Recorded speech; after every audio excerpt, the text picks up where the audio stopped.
আউযুবিল্লাহি মিনাশ শাইতানির রাজিম। বিসমিল্লাহির রাহমানির রাহিম। সূরা আল আলা। আয়াত 9। অতএব উপদেশ যদি ফলপ্রসূ হয় তাহলে উপদেশ প্রদান করো। আয়াতের তাফসীর। অতএব উপদেশ দাও যদি উপদেশ ফলপ্রসূ হয়। 1 অর্থাৎ সেখানে ওয়াজ নসিহত করো যেখানে অনুমান হয় যে তা উপকারী হবে। এই আয়াতের মাধ্যমে মহান আল্লাহ ওয়াজ নসিহত এবং শিক্ষাদানের একটি নীতি ও আদর্শ বর্ণনা করেছেন। ইবনে কাসির, ইমাম শৌকানী রাদিয়াল্লাহু আনহু এর নিকট এর অর্থ হলো এই যে, তুমি উপদেশ দাও যদি উপদেশ ফলপ্রসূ হয় অথবা না হয়। কেননা সতর্কীকরণ ও তবলিগ উভয় অবস্থাতেই তার জন্য জরুরি ছিল। অর্থাৎ শৌকানীর মতে বাক্য এখানে উজ্জ আছে। আয়াত 10 যারা ভয় করে তারা উপদেশ গ্রহণ করবে। আয়াতের তাফসীর। যে ভয় করে সে উপদেশ গ্রহণ করবে।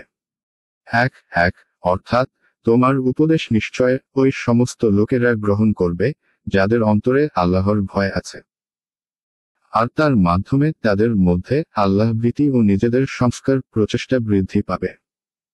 আয়াত 11 আর ওটা উপেক্ষা করবে সে যে নিতান্ত হতভাগা। আয়াতের তাফসীর।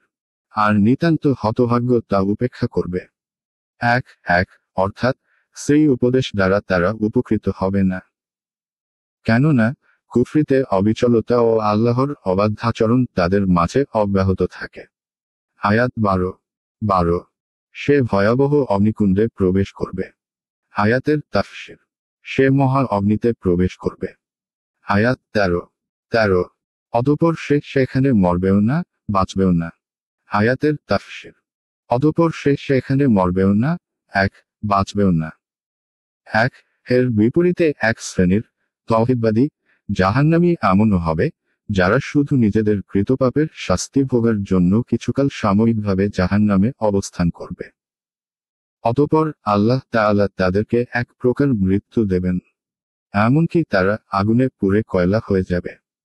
তারপর মহান আল্লাহ নবীগণের সুপারিশে তাদেরকে একদল করে বের করা হবে। অতঃপর তাদেরকে জান্নাতের হায়াত নহরে নিক্ষেপ করা হবে। জান্নাতীগণও তাদের উপর পানি ঢালবেন। তখন তারা এতে এমন সজীব হয়ে উঠবে যেমন শস্যদানা স্রোতবাহিত আবর্জনার উপর অঙ্কুরিত হয়ে উদ্গত হয়। সহিহ মুসলিম ঈমান অধ্যায়, শাফাত প্রমাণ এবং জাহান্নাম থেকে একত্ববাদীদের বের হওয়া পরিচ্ছেদ।